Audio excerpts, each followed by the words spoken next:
Hey everyone, welcome back to Printer Tales. So your Canon PIXMA G2000 series printer has stopped printing? In most cases, this issue comes due to a change in settings, a switch to offline mode, or a background service stopping. The good news is, this is usually a pretty easy fix. In today's video, I'll show you how to get your Canon PIXMA printer up and running again. For one-on-one assistance, call us at the displayed numbers. Otherwise, go to your computer and let's get your printer back to work. Method 1. Check the default printer.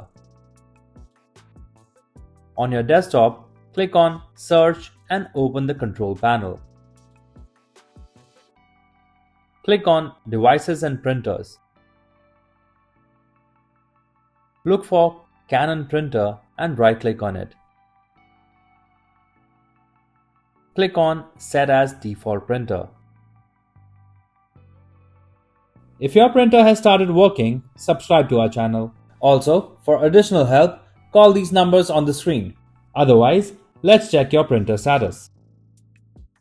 Method 2. Check the printer status.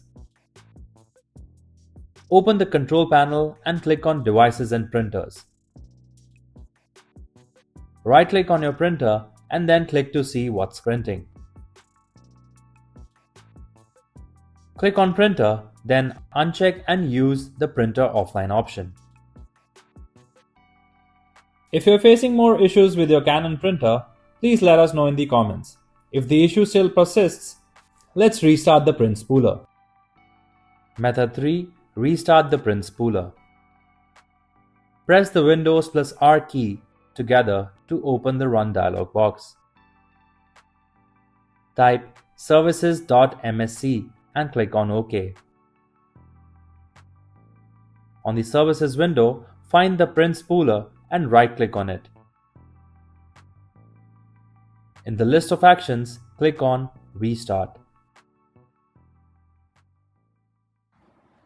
If you like our content, give us a like.